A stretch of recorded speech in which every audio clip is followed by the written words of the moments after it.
Good morning everyone. This is our next video of the online class of class 12th, right? Today we will start our new chapter, that is chapter number 10. You can see here the name when I will send you the board pic. वैसे तो book से भी देख सकते हो. यहाँ पे देखो microbes in the human welfare chapter है. आपकी वीडियो में माइक्रोब्स दिख भी रहा है. ये बात समझ आई आप लोगों को? इसके अंदर है कि हम माइक्रोब्स का क्या यूज़ करें, माइक्रोब्स का क्या यूज़ होता है ह्यूमन के वेलफेयर के लिए, ह्यूमन के एक तरीके से काम में कैसे माइक्रोब्स का यूज़ होता है. ये बात समझ आई आप लोगों को? जैसे कि यूज़ ऑफ माइक्रोब्स के अंदर क्या है?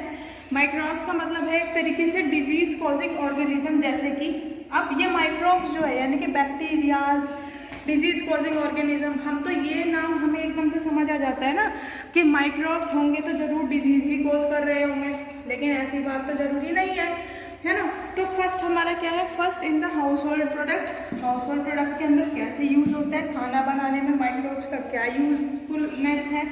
जैसे अगर मैं आपको थोड़ा सा वैसे ही बताऊं कि जो इडली, सांभर, ये डोसा इस तरह के होते हैं, इसके अंदर यीस्ट फर्मेंट किया जाता है ना. तो जो इस तरह का प्रोसेस होता है वो इसके अंदर आता है. Use of the microbes in the house hold product के अंदर आता है. ये बात समझ आई आप लोगों को? Next in the industrial process, कि इंडस्ट्रीज वगैरह में कैसे हमारे माइक्रोब्स यूज होता है. इंडस्ट्रीज वगैरह में हम कैसे क्या चीज़ यूज करते हैं, है ना. इंडस्ट्रीज में जो बेवरेजेस वगैरह बनती है, अल्कोहल बनती है और बहुत सारी चीज़ें बनती है, तो वो कैसे यूज होते हैं. Next in the fermented beverages. आगे यहाँ पे फर्मेंटेड बेवरेजेस का मतलब क्या है? फर्मेंटेशन का जिसमें प्रोसेस हो रहा है. बेवरेजेस यानी कि अल्कोहल वगैरह कैसे बन रही है. ये बात समझ आई आप लोगों को? अब नेक्स्ट है in the preparation of the antibiotic, कि हमारी एंटीबायोटिक की प्रिपरेशन कैसे होती है, एंटीबायोटिक क्या होती है और कैसे इसका यूटिलाइजेशन होता है. एंटीबायोटिक सबसे पहले किस बैक्टीरिया से, किस फंगस से निकाली गई. देखो जो एंटीबायोटिक है सबसे पहले अगर मैं आपको बात कहूँ फिर डिटेल में तो हम नेक्स्ट में पढ़ेंगे. सबसे पहले हमारी मेडिकल फैसिलिटीज़ इतनी अच्छी नहीं थी. अगर मैं आपको इंडिया की बात कहूँ तो मेडिकल फैसिलिटीज़ अच्छी नहीं थी. तो ड्यूरिंग वर्ल्ड वॉर सेकेंड, जब वर्ल्ड वॉर हुआ तो वर्ल्ड वॉर में क्या था, जो हमारे जितने भी सिपाही थे, सोल्जर्स थे, है ना, हमारे जो अपने इंडिया के थे, उनको जब अगर लड़ाई होगी वो भी दो कंट्रीज़ के बीच की, तो अंडरस्टूड है चोट लगेगी. उस टाइम मेडिकल फैसिलिटीज़ जितनी भी थी वो अच्छी नहीं थी. अब मेडिकल फैसिलिटीज़ अगर अच्छी नहीं थी तो अब क्या, कैसे उन्हें ठीक किया जाए.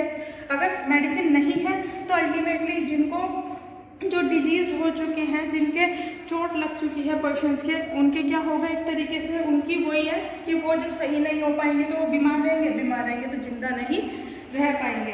कहने का मतलब है अपनी लाइफ को, जो उनकी अपनी लाइफ है उसको फुलफिल सर्वाइव नहीं कर सकते. ये बात समझ आई आप लोगों को? In the preparation of the antibiotic के प्रिपरेशन के लिए हमारी ये वाली चीज़ें यूज होती हैं.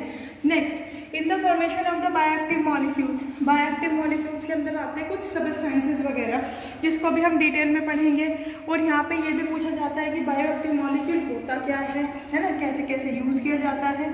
और एक चीज़ और, एंटीबायोटिक सबसे फर्स्ट एंटीबायोटिक, जब हमारी इतनी मेडिकल फैसिलिटीज़ वगैरह नहीं थी तो एंटीबायोटिक हमारी फर्स्ट जो थी फंगस, जो फंजाई होती है ना, पेनिसिलियम, उसकी स्पीशीज़ पेनिसिलियम नोटाटम से निकाली गई है और वो एज यूज़ हुई है एज अ मेडिसिन की तरह से. जो कि मेडिसिन की तरह से जब यूज़ हुई है तो जो वर्ल्ड वॉर सेकेंड में शोल्डर्स के चोट लगी थी तो वो उनको ट्रीट करने के लिए एज अ मेडिसिन पर्पज को हमने उनको दिया और उनसे क्या हुआ, एक तरीके से वो ठीक हो गए. तो कह सकते हैं एंटीबायोटिक ने मेडिसिन का काम किया था. एंटीबायोटिक मेडिसिन ही होती है, जो कि सबसे पहले कौन सी एंटीबायोटिक थी जो वर्ल्ड वॉर सेकेंड में यूज़ हुई थी? पेनिसिलिन, जिसको वर्ल्ड वॉर सेकेंड में यूज़ हुई थी. कहाँ से निकाली गई थी, किस स्पीशीज़ पेनिसिलिन, किस स्पीशीज़ फंगस से निकाली गई थी? तो हम कहेंगे पेनिसिलिन नोटाटम से निकाली गई थी. ये बात समझ आई? Next in the formation of bioactive molecule, ये मैं आपको बता ही चुकी हूँ. In the formation of bioactive molecules कैसे कैसे क्या करके होगा.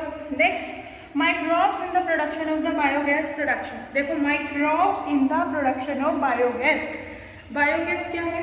बायोगैस आपको पता है, जब आप लोगों की एक तरीके से क्या बोलते हैं, वो एग्जीबिशन थी तो अनुज ने वो पूरा बायोडम का, आप लोगों के 12th में हो पहले 11th में थे तो आप लोगों ने देखा है कितने प्रोजेक्ट्स थे, है ना। जो अनुज था, अनुज ने क्या करा था, एक बड़ा सा एक पोट टाइप से लाया था जिसके अंदर उसने गोबर भरा हुआ था और उसके अंदर वो उसको जला जला के दिखा रहा था। मतलब कहने का है कि बायोगैस गोबर वगैरह का यूज़ करके हम गैस प्रोडक्शन कर सकते हैं, जिसको बोलते हैं bio for the living and gas. Living organism से जो गैस मिली है उसको क्या बोलेंगे हम, बायोगैस। बायोगैस का ही हमारा नाम क्या होता है, मीथेन भी होता है ना। मीथेन गैस जो होती है इसको हम किससे रिप्रेजेंट करते हैं, मीथेन को CH4 से। ये बात आपको समझ आई, CH4 से हम बायोगैस को एक तरीके से प्रोड्यूस करते हैं। अब उसके बाद क्या है, microbes in the bio control agent. अब कुछ माइक्रोब्स ऐसे हैं जो बायो कंट्रोल एजेंट में भी यूज़ किए जाते हैं। बायो मतलब लिविंग कंट्रोल, यानी कि एक तरीके से अगर सपोज कोई हमारा प्लांट है और प्लांट के ऊपर सपोज इंसेक्ट आके उसको खराब करने लग गए, है ना, तो वो जो इंसेक्ट है अब हमें उन्हें इंसेक्ट को मारना पड़ेगा क्योंकि उन्होंने किस चीज़ को डिस्ट्रॉय कर दिया, उन्होंने हमारे प्लांट को डिस्ट्रॉय किया है। ये बात समझ आई आप लोगों को। तो एजेंट का मतलब है कि बायो कंट्रोल एजेंट वो ऐसे ऑर्गेनिज्म जिसके थ्रू हम किसी चीज़ को कंट्रोल कर सकते हैं, है ना। और क्या चीज़ कंट्रोल करेंगे, ऑब्वियसली माइक्रोब्स के नेगेटिव इफेक्ट को ही हमें कंट्रोल करना है थ्रू द बायोएक्टिव और अ बायो कंट्रोल एजेंट। ये बात समझ आई। Next, microbes used as a bio fertiliser. Microbes हमारे यूज होते हैं एज अ बायो फर्टिलाइजर के तौर पे भी माइक्रोब्स का यूज़ किया जाता है। जैसे आपने देखा होगा कि जो फंगस, एल्गी, बैक्टीरियाज वगैरह होते हैं, क्योंकि इनकी भी अलग अलग वाइड वेराइटीज़ होती है, वाइड शेप होता है, तो उसके अकॉर्डिंग क्या है, microbes use as a bio fertilizer का मतलब है, बायोलॉजी से आया ये वर्ड बायो, ठीक है। इसका मतलब क्या है, एक तरीके से लिविंग, है ना। और यानी कि फर्टिलाइजर यानी कि वो चीज़ जिसको अगर हम सॉइल के अंदर डालेंगे तो वो फर्टिलाइज होता है। ये बहुत अच्छी तरीके से, यानी कि कहने का मतलब है अगर मिट्टी के अंदर हम बायो फर्टिलाइजर का यूज़ कर रहे हैं, जो कि यहाँ पे गिवन भी है, ठीक है, तो बायो फर्टिलाइजर का यूज़ करने से क्या होगा, जो हमारी मिट्टी थोड़ी एक तरीके से ये बोल सकते हो कम एक तरीके से प्रोडक्टिविटी शो कर रही थी, तो ये क्या करते हैं, ये पोर्स बना देते हैं उसके अंदर। कहने का मतलब है उपजाऊ, फर्टाइल बना देते हैं हमारी मिट्टी को। अब वो कैसे कैसे करके हैं, नोड्यूल फॉर्मेशन कैसे होता है, रूट फॉर्मेशन कैसे होता है, वो सब कुछ आपका 11th में था, ठीक है। यहाँ तो सिर्फ ये है कि माइक्रोब्स, कौन से माइक्रोब्स ऐसे हैं जो कि बायो फर्टिलाइजर का यूज़ करते हैं। इंटरेस्टिंग टॉपिक है, शॉर्ट टॉपिक है, बेसिकली NCERT से आने वाला टॉपिक है ना। इसमें बुक ही सफिशिएंट रहती है, तो इस वजह से आपको बुक तो रीड करनी ही पड़ेगी। ये बात समझ आई आप लोगों को। जैसे कि हाउस होल्ड प्रोडक्ट का सुन लो। अब हाउस होल्ड प्रोडक्ट वाले में हमें क्या पढ़ना है, जैसे कि अगर हमारा मैंने आपको एक प्रोडक्ट लिया दैट इज मिल्क, ठीक है, मैंने मिल्क ले लिया, तो मिल्क के अंदर क्या है, अगर मिल्क के अंदर हम अलग अलग सपोज यीस्ट डाल दें फाड़ने के लिए, है ना, और बहुत सारी चीज़ें डाली जाती है, तो मिल्क से भी हाउस होल्ड प्रोडक्ट कहने का मतलब है एक मेन प्रोडक्ट से बहुत सारी अलग अलग चीज़ें डिफरेंट वेराइटीज़ की हमारी ऑब्वियसली बन जाती हैं। जैसे कि हमारी क्या है, microbes in the house hold product में क्या है, जैसे हमारा मिल्क है ना, तो मिल्क से हम क्या क्या चीज़ें बना सकते हैं। ये तो बहुत नॉर्मल सा प्रोसेस है, ये तो आप बता ही सकते हो कि मिल्क से हम क्या क्या चीज़ें बना सकते हैं। तो मिल्क से हम चीज़ भी बना सकते हैं, और चीज़ की भी याद रखना, जो चीज़ होता है, पनीर होता है, बटर होता है, घी होता है, इन सारी चीज़ों की अपनी अपनी एक अलग अलग वेराइटीज़ होती हैं। जैसे कह सकते हो ना कि चीज़ कौन से वाला चीज़, मोज़रेला चीज़, डोमिनोज चीज़, और भी बहुत सारे चीज़ के होते हैं, रॉकफोर्ड चीज़, स्विस चीज़, और ये सारी चीज़ के बारे में आपको पढ़ना है ना। यीस्ट के नाम क्या होते हैं, बेसिकली उन ऑर्गेनिज्म के नेम हम इस चैप्टर के अंदर पढ़ने हैं जो ये चीज़ें कॉज कर रहे हैं। ये बात आपको समझ आई, ठीक है। एंटीबायोटिक्स का मैंने आपको बता दिया। अब आपको तो ये पता है ना कि बड़े बड़े फर्मेंटर्स होते हैं इंडस्ट्रीज में। फर्मेंटर्स यूँ समझ लो बड़े बड़े टैंक जैसे स्ट्रक्चर होते हैं जो कि लोहे के बने होते हैं, और उसके अंदर क्या करते हैं हम बेवरेजेस का मतलब जैसे शुगर केन, मोलेसेस वगैरह बहुत हायर लोअर क्लासेस में भी पढ़ के आते हैं कि मोलेसेस क्या होता है हमारा, है ना, किस किस हिसाब से क्या करके होता है, तो वो सब कुछ हमारे इसके अंदर रहता ही है। इन द फर्मेंटेड बेवरेजेस के अंदर, in the preparation of the antibiotic, in the formation of the bioactive molecule, ये सब कुछ रहता है हमारा। Microbes in the production of the biogas, है ना, माइक्रोब्स रहता है हमारे इन the production of the biogas molecule, microbes in the production of the biogas production, है ना। तो बायोगैस ये चैप्टर आपका इसलिए इजी है क्योंकि जब आपकी एग्जीबिशन थी, साइंस एग्जीबिशन, तो अलग अलग बच्चों से मैंने वही चीज़ें बनवाई थी जो आपके कहीं ना कहीं आपके सिलेबस में आई थी। और एक तो चीज़ आपने ही बनाई थी, मैंने आपको बोला था 12th में बहुत इंपॉर्टेंट है, और अब बना लोगे तो 12th में बहुत अच्छे से समझ आ जाएगा क्योंकि हाथ से आप लोगों ने बना रखा है। प्राइमरी सीवेज टैंक पढ़ाया था, सीवेज ट्रीटमेंट वर्किंग भी बताई थी, और उसका मैंने आपको चार्ट भी बताया था जिसके अंदर आप लोग डब्बे डब्बे बॉक्सेस लाए थे खरीद के, और उसको हमने सिल्वर फॉइल से रैप भी किया था। ये बात समझ आई आप लोगों को, है ना, क्योंकि वो आपको अच्छे से समझ आएगा क्योंकि वो चीज़ हमने खुद से परफॉर्म कर रखी है। ये बात समझ आई आप लोगों को, है ना। वो चीज़ ज़्यादा अच्छे से आ जाती है जिसको हम अपने हाथ से खुद से प्रिपेयर करते हैं। तो क्या है उसके अंदर, आपको याद हो मैंने आपको वर्किंग बताई थी और उसके ऊपर हाईलाइटर से मैंने खुद लिखा था स्लज क्या होता है, प्राइमरी स्लज क्या होता है, सेकेंडरी स्लज क्या होता है ना। ये सारी चीज़ें हैं हमारी, है ना। तो ये सब कुछ रहता है। और अब हमें इस चैप्टर के अंदर जो पढ़ना है बेसिकली ये सारी चीज़ें जो है 1 बाय 1 ये तो हमारी डिटेल में ही चलेगी इसके अंदर, है ना, कि use of microbes in the house hold product, use of industrial process, fermented beverages क्या होते हैं, प्रिपरेशन ऑफ द एंटीबायोटिक क्या है, formation of the bioactive molecule क्या है, प्रोडक्शन ऑफ बायोगैस प्रोडक्शन क्या है, बायो कंट्रोल एजेंट क्या है, बायो फर्टिलाइजर्स वगैरह क्या क्या है। अब इसके बाद हमारा क्या है कि हमारा गंगा एक्शन प्लांट, इस चैप्टर के अंदर जो हमें पढ़ना है कि गंगा एक्शन प्लांट क्या होता है, ठीक है, पहली बात। दूसरा यमुना एक्शन प्लांट क्या होता है। देखो एक्शन प्लांट का मतलब क्या है, नाम से ही इसका वर्ड क्लियर हो रहा है कि एक्शन लेना, यानी कि कोई स्टेप फॉरवर्ड एक तरीके से आगे रखना। क्यों, गंगा एक्शन प्लांट के अंदर क्या है, सपोज जो जैसा हमारी गंगा रिवर है, ठीक है, एक हमारी हॉली रिवर है हमारी, जिसका जो गंगा जल होता है वो भी बहुत ज़्यादा शुद्ध माना जाता है, और हर पूजा पाठ वगैरह में या फिर कुछ भी अच्छा हमारा जो काम होता है उसके अंदर गंगा जल का जरूर यूज़ किया जाता है। एक बात और, गंगा जल ही ऐसा जल है जिसके अंदर कोई भी वायरस बैक्टीरिया वगैरह, इसको मतलब और पानी रखे रखो खराब हो जाएगा, बट द गंगा जल विल नॉट डिग्रेडेड और विल नॉट नहीं, मतलब कंटामिनेट नहीं होगा कभी भी, ठीक है।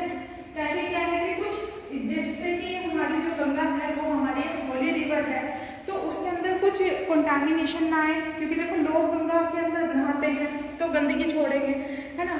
तो उसके लिए साफ सफाई का भी जो ध्यान रखो, क्योंकि एक बहुत अच्छी हमारी रिवर है जिससे हमारे इंडिया की शो है, ये बोल सकते हैं आप लोग। तो गंगा एक्शन प्लांट, गंगा की साफ सफाई के लिए जो एक्शन प्लांट हुआ है वो गंगा एक्शन प्लांट है। किस ईयर में है, क्या चीज़ है, वो डिटेल हम आगे डिस्कस करेंगे। यमुना एक्शन प्लांट क्या होता है ना। फिर उसके बाद हमारा क्या, sewage treatment plant. Sewage treatment plant ही आप लोगों ने बनाया था जब हम लोग ड्राइंग रूम में बैठे थे ऊपर, है ना। तो उसके अंदर क्या है, बॉक्सेस वगैरह लेकर आए थे आपको याद होगा प्राइमरी ट्रीटमेंट था उसके अंदर, और एक सेकेंडरी ट्रीटमेंट था। प्राइमरी ट्रीटमेंट के अंदर 3 प्रोसेस हुए थे, फिल्ट्रेशन वगैरह था, है ना, सेडिमेंटेशन वगैरह था, और जो पानी निकल जाता है उसको इफ्लुएंट बोलता है। अभी मैं थोड़ा जल्दी जल्दी बता रही हूँ, क्यों, क्योंकि इसको हमें एनसीईआरटी से ही रीड करनी है, यह आपको जल्दी से समझ आ जाएगा। इसका मुझे फ्लो चार्ट नहीं बनाना पड़ेगा क्योंकि आपने खुद से हैंडमेड बना रखा है, इस वजह से ये टॉपिक थोड़ा हमारे लिए ईजी रहेगा, मतलब मेरे लिए नहीं आप लोगों के लिए अच्छा रहेगा क्योंकि आपको समझना है। इसके बाद क्या, डिफरेंट टाइप ऑफ बैक्टीरियाज वगैरह क्या होते हैं, ठीक है, डिफरेंट टाइप ऑफ बैक्टीरियाज। अब देखो ये जितनी भी सारी हमारी चीज़ें थी इसके अंदर हमारे डिफरेंट टाइप के बैक्टीरियाज तो आए होंगे ना। हर चीज़ बैक्टीरिया, वायरसेस, फंगस के थ्रू ही करके हुई होगी। तो different type of the bacterias like the aerobic bacterias और एनारोबिक बैक्टीरियाज वगैरह हैं। अब आपको ये बात समझ आनी चाहिए क्योंकि अब आप इतनी बड़ी क्लास में तो हो कि आपको एरोबिक और एनारोबिक पता हो, है ना। एरोबिक को ऑक्सीजनिक के नाम से भी जानते हैं और एनारोबिक को एनऑक्सीजनिक के नाम से भी जानते हैं। और आजकल यही प्रीफर्ड वर्ड्स भी हैं, जो पुरानी प्रिंटेड बुक्स हैं उसके अंदर एरोबिक और एनारोबिक ही लिखा रहता है क्योंकि इतना बदलाव को मदद करेगा।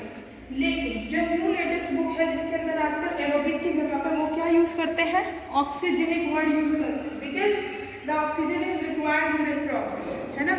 जिस प्रोसेस के अंदर ऑक्सीजन की रिक्वायरमेंट होती है उसको हम एरोबिक प्रोसेस बोलते हैं, क्योंकि उसके अंदर ऑक्सीजन आया तो इस वजह से ऑक्सीजनिक प्रोसेस हमने नाम कन्वर्ट कर दिया इसका एरोबिक का। कह सकते हैं एक चीज़ के कई सारे नाम होते हैं, तो ऐसे ही एरोबिक का नाम हमने ऑक्सीजनिक नाम रख दिया। ये बात समझ आई आप लोगों को। बैक्टीरियाज के अंदर क्या है, एक तरीके से एनऑक्सीजनिक का मतलब क्या है, जिसके अंदर ऑक्सीजन की रिक्वायरमेंट नहीं हो। ऐसे हमारे बहुत सारे बैक्टीरियाज वगैरह भी आते हैं। और ये भी मैंने आपको बताया था सीवेज ट्रीटमेंट प्लांट के अंदर प्राइमरी ट्रीटमेंट क्या होता है, सेकेंडरी ट्रीटमेंट क्या होता है। अभी तक ये समझो मैंने आपको बस ये चीज़ बताई है जो मैंने इस वीडियो के अंदर आपको थोड़ा थोड़ा करके बताया कि आपका माइंड मेकअप हो जाए कि एटलीस्ट आपको इस चैप्टर के अंदर करना तो करना क्या है। ये बात समझे, कहने का मतलब है इनके भी सेवरल एग्जाम्पल्स आएंगे। ये हेडिंग्स है जिसके बारे में एक एक करके हमें डिटेल में रीड आउट करना है। उसके बाद हमारे गल्फ एक्शन प्लांट है, यमुना एक्शन प्लांट है, सीवेज ट्रीटमेंट प्लांट है, प्राइमरी ट्रीटमेंट क्या होता है उसके अंदर, सेकेंडरी ट्रीटमेंट क्या होता है उसके अंदर, एरोबिक बैक्टीरियाज क्या होते हैं, एनारोबिक बैक्टीरियाज क्या होते हैं, ये सब कुछ हमें डिटेल में पढ़ना है। ठीक है, so please open your NCERT book and open the page number 179 जिसके ऊपर लिखा हुआ है chapter number 10 the microbes in the human welfare. Microbes का कैसे हम यूज़ करें ह्यूमन के वेलफेयर के लिए, ह्यूमन का जो काम है वो कैसे हमारा अच्छे से करके होगा।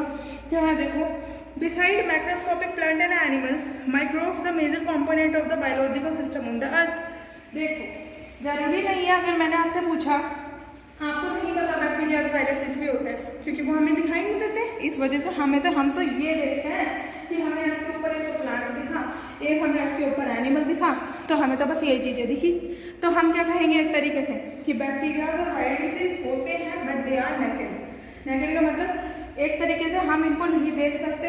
क्यों नहीं देख सकते? क्योंकि ये माइक्रोस्कोपिक होते हैं, बहुत ज़्यादा माइन्यूट इनका साइज होता है, ना कि बराबर नेग्लिजिबल होता है। And the major component of the biological system, ये बात समझ आई। And microbes are present everywhere in the soil, water, air, inside our body and that of the other animals in the plant. माइक्रोब्स के बारे में भी पढ़ते हैं क्योंकि हमारा चैप्टर जो है वो है microbes in the human welfare. तो माइक्रोब्स जैसे कि disease causing organism, in short इसका दूसरा नेम डिजीज कॉजिंग ऑर्गेनिज्म। क्यों? क्योंकि ये डिजीज कॉज कर रहा है ना, डिजीज कॉज कर रहा है और इसको हमने डिजीज कॉजिंग ऑर्गेनिज्म के नाम से जाना है ना। तो soil, water, air, inside our body, हमारी बॉडी के अंदर क्यों प्रेजेंट होता है, क्या क्या काम करता है ना। और एक चीज़ और, जो बैक्टीरियाज वायरसेस वगैरह होते हैं ये हर जगह पाया जाता है। अगर मैं यहाँ पे भी हूँ या फिर आप कहीं पे भी हैं, भले ही वहाँ कितनी भी सफाई हो रही हो, लेकिन बैक्टीरियाज ऐसे है कि बैक्टीरियाज तो वहाँ पे मिलेंगे ही मिलेंगे आपको कहीं ना कहीं। ये बात समझ आई आप लोगों को। और कुछ बैक्टीरियाज इवन ऐसे होते हैं जो कि 100 डिग्री सेल्सियस में या फिर डीप इन वाटर और a soil layer of the snow several meter thick and highly acidic in environment. कुछ बैक्टीरियाज ऐसे होते हैं जो कि हाईली एसिडिक इन्वायरमेंट के अंदर भी रह लेते हैं। Highly acidic environment in the sense क्या है कि देखो एसिड क्या होता है, एसिड एक तरीके से इस तरह का स्ट्रक्चर है कि जिसके अंदर हमें क्या है कि बहुत ज़्यादा हैजार्डस है। अगर हमारी बॉडी के अंदर भी एसिड आ जाए तो हमें क्या होगा, हमें एकदम से बहुत ज़्यादा क्या होगा, हम हाथ हटा लेंगे। एसिड का तो मतलब यही तो होता है ना। तो अब इसके अंदर देखो और क्या है कि यहाँ पे लिखा हुआ है कुछ बैक्टीरियाज ऐसे होते हैं जो सर्वाइव कर सकते हैं even in 100 degree Celsius of temperature. ठीक है, even in the 100 degree of the Celsius जो टेम्परेचर है उसका मतलब क्या है कि ये बॉइलिंग टेम्परेचर पे भी जितने में हमारा जो पानी बॉयल होता है, पानी बॉइलिंग होने का जो टेम्परेचर रहता है वो 100 डिग्री सेल्सियस रहता है। ये बात समझ आ रही है।